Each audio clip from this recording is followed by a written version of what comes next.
Welcome to another episode of Whitetail Rendezvous, coming to you 6 days a week as we interview whitetail experts and hear their traditions and personal stories of the hunt. Learn more about the latest gear, discover proven tips, and the latest strategies so you can make your next hunt a success. Now, here's your host, Bruce Hutchin. This is Whitetail Rendezvous, episode number 199. On today's show, you'll hear from Cory Bauman, owner and founder of Rooted Outdoors. What makes Rooted Outdoors so special? One, they're made up of a group of avid sportsmen that are rooted in the faith in Christ. Their goal is to bring the outdoor experience to the listeners, to their friends, to anybody who comes to their pages on social media. And they're going to tell the story through filming and photography. An outdoor experience means something different to us all, and Cory's going to talk about that. Hey, listeners, don't forget to text 33444 Food Plot for your free Food Plot ebook. Welcome to Whitetail Rendezvous Podcast. This is your host, Bruce Hutchin. Hey, we're heading to southeastern Pennsylvania, and we're going to connect with Cory Bauman of Rooted Outdoors. Hey, Cory. Hey. Welcome to the show. Hey, Bruce. How are you? It's an honor to be a part of the podcast today. Are you from out east? How are you? Yeah, we're. You might hear a little bit of that. That's funny. I left Long Island, New York when I was 17 years old, many days ago. And so I've completely lost my New York accent. But when I first went to college in Wisconsin, everybody made fun of me.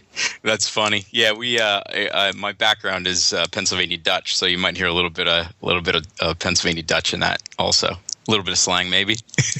Hey, makes it an interesting show. We have guests from all over North America, so you fit right in. Awesome. Hey, let's talk about Rooted Outdoors. I know I've got your bio and such, but tell the listeners, why you started it, who's involved with you, and give us the background. Absolutely. So I have a teammate right now, a co-founder of Rooted Outdoors. His name is Dave Ashworth, also located in our region of the state. Known Dave for probably 4 or 5 years.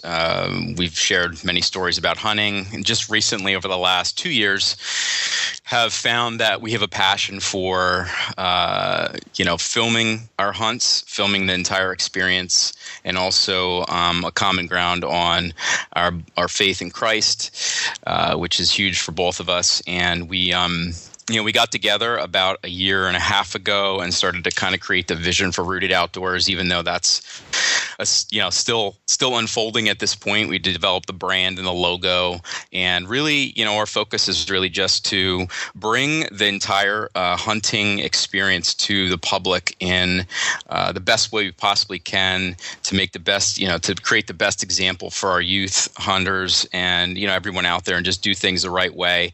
But really is to just create and capture that whole experience to allow the public to feel like they're part of the entire journey of, if it ends up in a harvest of a whitetail, then that's great. If it doesn't, we want you to see what goes into the whole entire process. So really just bringing all our experiences to the public, and, also the gospel, Thanks for that. So you and I both know you can go to YouTube, you can go to Facebook, you can go to Instagram, you can go to Twitter, and everybody has memories that they want to share.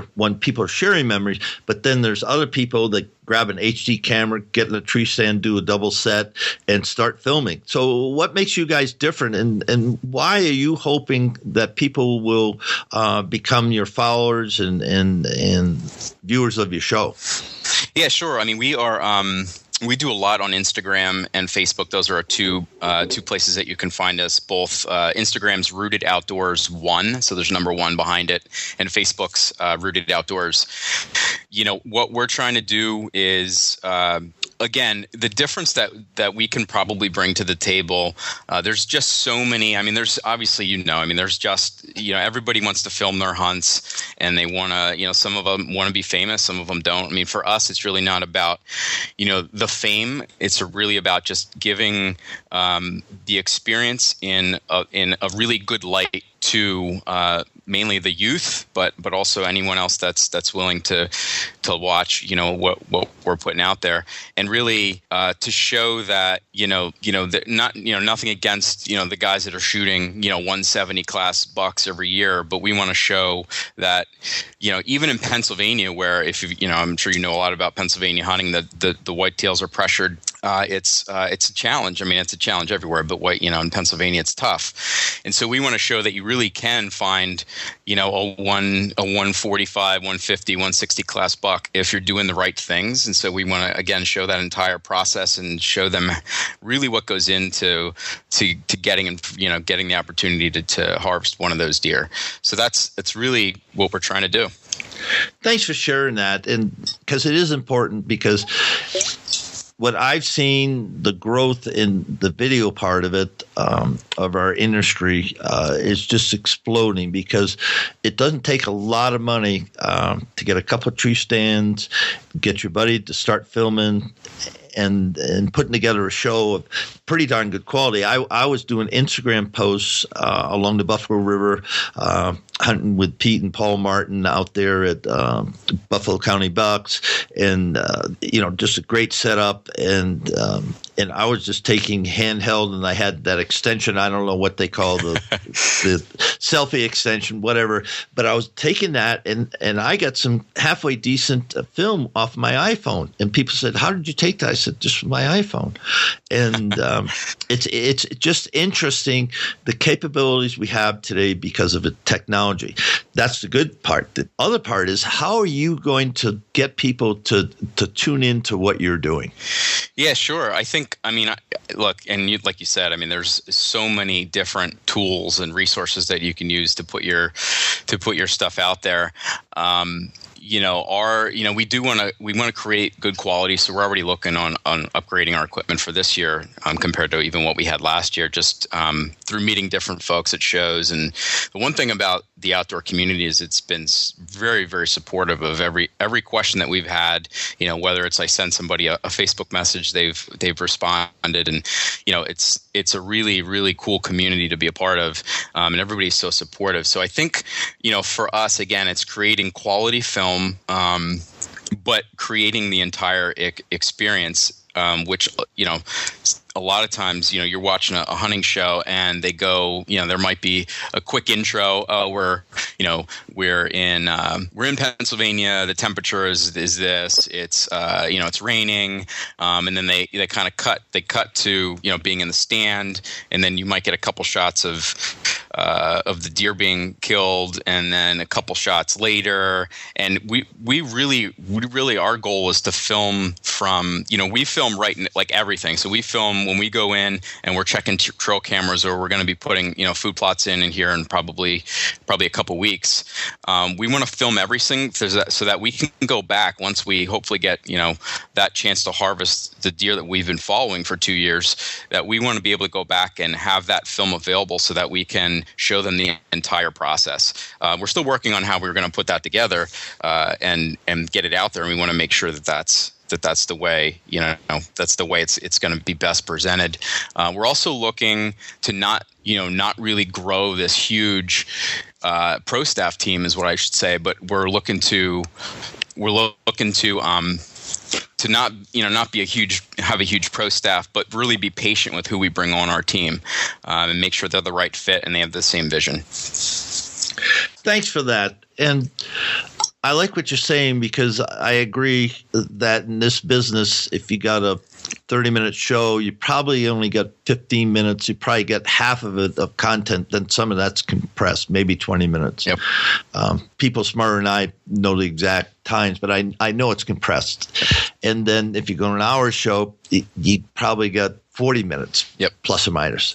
So you look at that and you say, okay, how can we take it from the beginning, get your gear ready, laying out your stuff. I know in August, I'm getting ready for my October hunts, and I'm laying all my gear out. So I think the journal approach, I'd like. Just my 2 cents. That's my 2 cents. Listeners, chime in. Let Cory know. Cory, how the heck do people get in touch with you? Yeah, sure. Again, Facebook is probably the best way. Instagram's another way. Facebook is, again, Rooted Outdoors, so go check us out there. We put our most of our videos and things like that there. So that's a good way to stay in touch with us and reach out to us through Messenger. We're on Instagram. We are working on our website right now, so that should be out probably in the next couple weeks. Also, we'll have a YouTube channel up where you can check us out also. So I would say the first place, just go to Facebook, or you can also go to Skype. If you want to give us a call or check us out there, you can go to Rooted Outdoors there. That's our screen name for Skype. Thanks for that. Let's switch it up a little bit. And one of the things in your bio and in your 3 questions is setting the best example for our hunting youth. Let's camp on that for a little bit and talk about that for the next 5 minutes or so. Sure. Yeah, I just think it's so important. Growing up, I was lucky enough to have a father who was really grounded on his morals, his ethics, the way he taught me how to hunt, and the way he, taught me how to enjoy the experience, and just do things the right way. And I just think it's so important for the youth to start young with that perception of really what hunting is all about. And yes, the bonus for us, for Dave and I, really is the kill of the harvest. That's the bonus for us. The experience for us is really what it's all about. It's a time for us to go out in the woods and think and enjoy it and appreciate it. That's our time, and that's our time in the woods that we love so much, which is, again, a reason why we want to film and give that to the folks that are out there also, and just show them everything that we experience also. And hopefully, through our filming, we want to make sure that we're keeping it very ethical, doing the right things, and educating the youth, through our film. And so hopefully, it'll be exposed to the youth, and they'll be able to see the right way to do things when you're in the woods. And so it's just really important to us. One of my passions in the future will be to create a nonprofit. We're probably 5 years away from that, but create a nonprofit to just introduce kids to the outdoors that may not have an opportunity to do so. Whether maybe they have a single parent that just doesn't have any interest in the outdoors, but to expose as many kids to the outdoors as possible. So that'll be one thing and one project that we're working on that we'll be developing through Rooted Outdoors once we get that that plan in place. Thanks for sharing that. Why do you think kids are so enamored with all these techno devices? And, we're competing against those devices to get our kids, grandkids, whatever, out in the field. Yeah, well, technology is always going to be a battle. I mean, obviously that's never gonna go away, and it's probably going to get worse. I think, unfortunately, parents kind of enable a lot of that. That's what, a lot of their kids to be playing video games and on their iPads. I just think there's, unfortunately, there's just a lot less interest in, at least in our area. I know that licensing is down, for hunting. It's been down the last several years. And I think a lot of that has to do with just the lack of kind of interest, I think, that there used to be in the tradition. So, I know we'll talk about traditions and hunting traditions, but, they're just, I think people are getting away from those old traditions that they used to love, and technology just kind of blocks a lot of that. I mean, look, you can, many of us will I take my phone into the woods with me. I'm not on it a ton, but there's times where we'll use it to communicate in the woods. You're texting back and forth to somebody else that's in a different tree or something, and it's just so easy to be on the phone. So we're hoping, obviously kids they're gonna be on YouTube and things like that. We're hoping that they see our stuff and that it makes an impact on them, so that it really gets them, wanting to ask questions to their parents that maybe aren't so into the outdoors or just don't really know and don't really understand it. Hopefully that'll at least get them out there. We feel like if we can get them one experience out there, it gets them hooked. And yeah, you're never going to get them away from all the technology. That's just a fact. It's just something that exists in society. So we have to figure out what's the best way, for us to I don't want to say compete with it, but just have an even balance of, they can play video games, but we also want them, we want them out in the woods experiencing what we get to experience. You mentioned traditions of hunt. Great segue. So let's talk about yours. Yeah, I think I'm a huge archery hunter. We do some gun hunting, and we do I have a flintlock muzzleloader, I have an inline, so we do some muzzleloader hunting. But for Dave and I, we're really passionate archery hunters. So the first day archery for us is in Pennsylvania. It's funny, they changed the seasons here a couple years ago, and you can harvest a doe in the first the last 2 weeks of September. So it's always been, opening day of archery has always been the first week, usually, of October. And for us, it still is that. So I think, our tradition is really, that night before the archery season opens for us is it's just it's hard to sleep. We all go through that, whatever opening day you're experiencing. I think we all experience the same feelings. But that's certainly a tradition we always look forward to every year. And it's funny because, Dave and I have known each other again, like 5 years. So even some of the traditions, even though we don't do a lot of gun hunting, it certainly is something that I still love. I still love that first morning, being in the woods, and hearing that first gunshot in the distance, and the first day of gun season for us. That's still. I mean, I've been in the woods with my bow on the first day of gun season just because I want to be out in the woods, and I might not harvest a deer, but it's just being out there and being able to experience that, and it's a whole different thing. There's deer pushed, and so you're going to see more deer generally. It's just an experience that I've had growing up that I just continue to love. Thanks for sharing that, because traditions of hunting, common ground around the campfire, like myself and Dick Rogers of Union Center, Wisconsin, we're going to celebrate our 50th year that we've hunted. We started in 1966. Yeah, college and all the other things, life happened and moved away, came back. But still, this fall, it's going to be 50 years since we first hunted together. So, that's rich, listeners. And if you're not developing that type of tradition, one with your family, but with your friends, because it lasts a lifetime and it changes. It helped form me, not change me. It helped form me into the person I am today. So appreciate those comments, Cory. Absolutely. Let's talk about a sensitive topic, if you will. But you're on social media, and all of a sudden, a guy puts up a picture, gal puts up a picture, and somebody just blows up on it. What's up with that? You mean if we put up a picture, or? No, it's just somebody in social media that they're following you or they're friending you, and they put up a picture, maybe a doe, and somebody comes back and says, "What'd you shoot that for?" Oh, right. Yeah, it's tough. I mean, it's, social media has obviously created this kind of separate society where, obviously there's, if you're on Facebook, you can set your privacy. You can set your privacy settings so that you're not allowing folks to post things on your page. But certainly it's something that Dave and I are very conscious of. So while we want to connect with as many people as possible, we do, if you reach out to us and you want to connect with us, that's great. I mean, we're open to new relationships. I mean, that's what this is all about for us. But we are very careful about, who we are associated with, say on Facebook and Instagram and things like that. So, if you're going to connect with us, I mean, we're going to want to get to know you as much as we can through Facebook. And we'll look, we look through your content, and we look through your pictures and your photos and your videos and things like that. And we want to associate with the same types of people, of course, to make sure that we're putting out the right message. It's tough. I mean,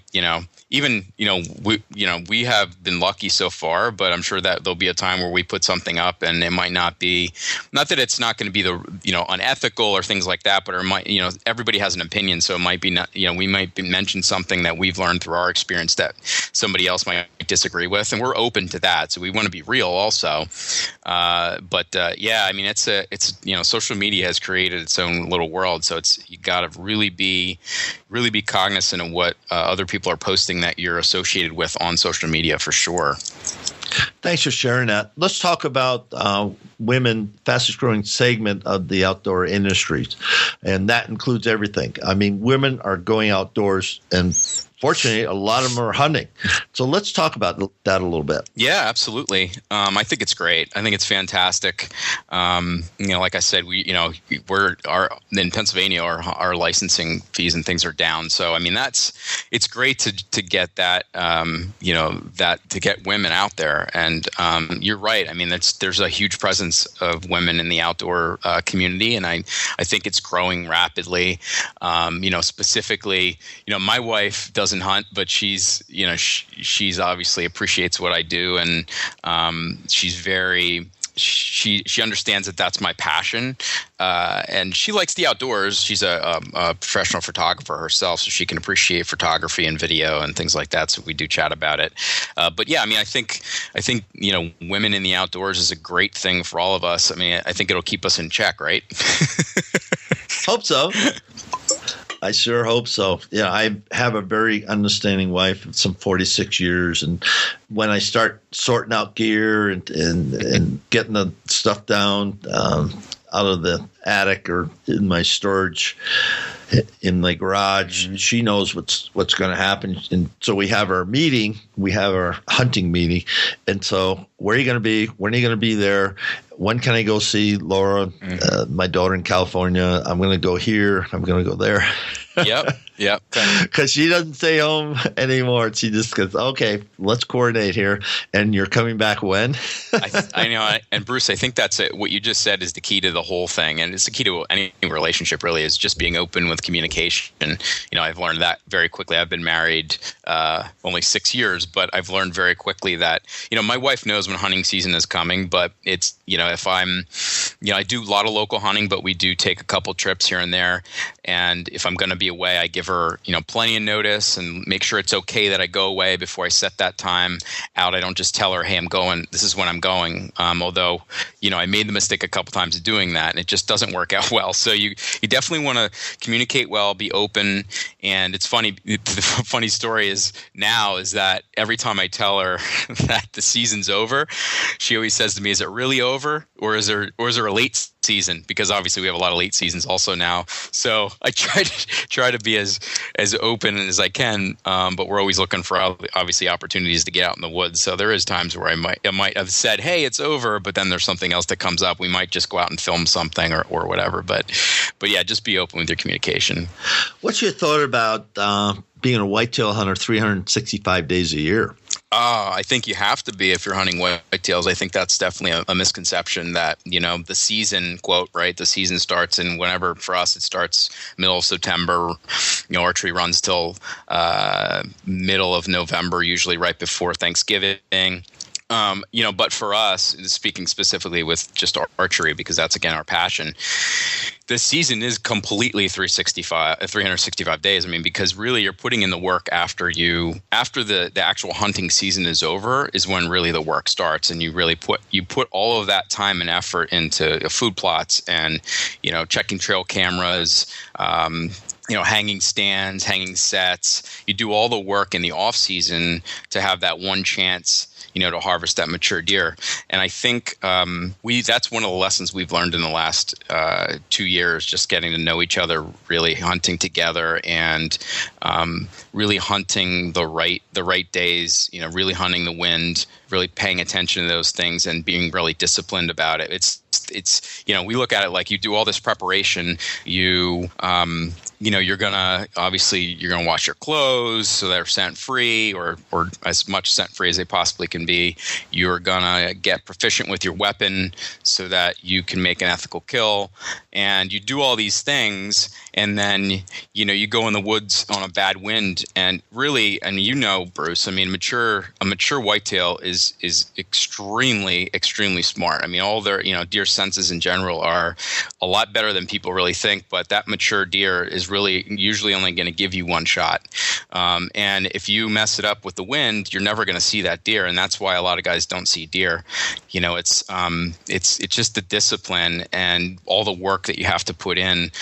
it's sure. I mean, you can go in the woods. I mean, there's definitely guys that go in the woods and don't do a lot of prep, and they kill deer. But if you really want to kill big deer consistently, you have to be a whitetail hunter 365 days of the year, and it's our passion. So we might not be in the woods, but we right now, we're not in the woods a lot. We're doing some prep stuff, but Dave and I talk a couple days a week just about where are we gonna set up here for next year? What deer we have on trail cameras from after the season. So we talk about it constantly. Thanks for sharing that. Hey, let's give the listeners one or two lessons learned from last season. Yeah, absolutely. Again, I think the two biggest lessons that we've learned, the first one would be just be disciplined with your hunts and really play the wind. If there's, if you have 3 sets at a certain property and not one of those sets are going to work for the wind, then just don't hunt that property that day. We made that mistake last year, and I'm sure that hurt us. We were following two real nice deer. Neither one of them we ended up harvesting because I think we made some mistakes with that where, we all have a limited time. So you say, okay, well, we're going to hunt this day. The other thing we learned is really to hunt later in the day. So, the misconception is you have to be in the woods in the morning. So one of the things we're going to do this year is we're going to focus more on hunting that 10 to 2 o'clock, when the bucks are moving and they're not used to humans in the woods and things like that. So those are the 2 things we're going to do, and then prep would be a third one. But you gotta put the time in after the actual hunting season is over to be able to prep again then for the following year. I like what you said, 10 to 2. I killed my last large buck, mature buck, during rifle season. It was between 10 and 2 because what happened invariably, we're all excited. We get out to the tree stand early, blah, blah, blah. It's 5 o'clock, 6 o'clock, whatever time it is. And then you're hanging out. You see some stuff. You don't see some stuff. No shots. 10 o'clock. Well, I'm going to get some coffee. I'm going to go get breakfast. I'm going to hit the cafe, whatever. And you move. And people start moving someplace between 10 and 12. I don't know the percentage. I'm not going to say 90%, but it's sure heck bigger than 50%. Yep. In Wisconsin, I'm talking Wisconsin, people are moving. Yep. And so if you sit your stand, forget about going out at 5 o'clock. I don't know how you would do that open day. I don't know how you But if you commit to an all-day sit, just like you do during a rut, if the weather, you can handle the weather. If you can commit to an all-day sit, you're going to see, I'm going to say this, step out. You're going to see more deer between 10 and 2 than possibly you saw between sunrise and 10 o'clock. I'm not going to say from 2 to whatever because, the deer have to move. They're going to be pushed. They're thinking about their normal activity. And that's just my 2 cents worth in it. What do you think? Yeah, I agree. We were at we were lucky enough to hear Grant Woods speak about a month ago, actually, from Growing Deer TV. And one of the, he's a complete student of, he's a biologist, he's a doctor, he studies deer, and that's all he's done all his life. And so, one of the things he said, which makes total sense, is we always hang a trail camera, and then, we'll get, you get the deer. You get the deer at night on your trail camera. Well, they're coming through there at night, but then you hunt that spot and then you wonder why you don't see the deer. So that's one of the things he said, which we took a lot of notes during that, and we're going to start implementing some things. Is you gotta hunt the deer when they're not expecting the hunters to be there, because they pattern us, and that's the thing. They're going to pattern us, and so it's really, really tough to pattern them. So you have to be tricky, right? You have to trick them. Trick the buck. Yep, that's it. That's for sure. Hey, Cory, this has been fun. We're coming up to our hard stop, the end of the show. So take 90 seconds, 120 seconds, and give some shout outs to people that helped you along the way. Absolutely. Obviously, first, our families for being supportive and patient with this process and this flourishing, brand that we're trying to create and all the things that we're trying to do. Just spreading the word. Two guys that we really have used as resources. One is Tom Petrie from the Life TV. He's been a huge help with the filming aspect of things and given us some pointers and tips. And Joe Sir of Hallowed Ground Outdoors. We really follow their stuff. Joe's a great guy. We kind of, we use them kind of as our mentors, and we're looking to do similar things that they do out there, and just, again, spread the gospel, show our faith in Christ, and just uphold strong values and strong ethics. So those would be, a couple of people. But family is, family at the end of the day, family is the most supportive. They're the ones that might have to make some sacrifices if you have to, like I said, have to hunt a certain day that it's just a perfect set. So that's kind of who's helped us so far along the way. Cory Bauman, on behalf of Whitetail Rendezvous Nation all across North America and globally, we got some military people that download the show. Yep. So thank you so much for being guest on Whitetail Rendezvous. Thanks, Bruce. It's been great. Good luck.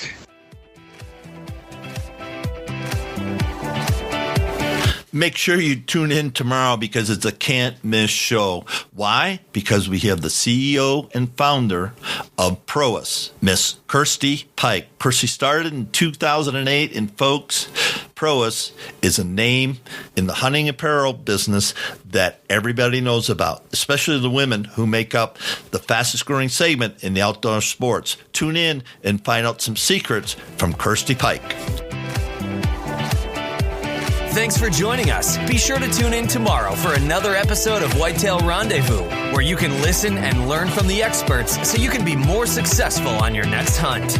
Until next time, listen, learn, and succeed.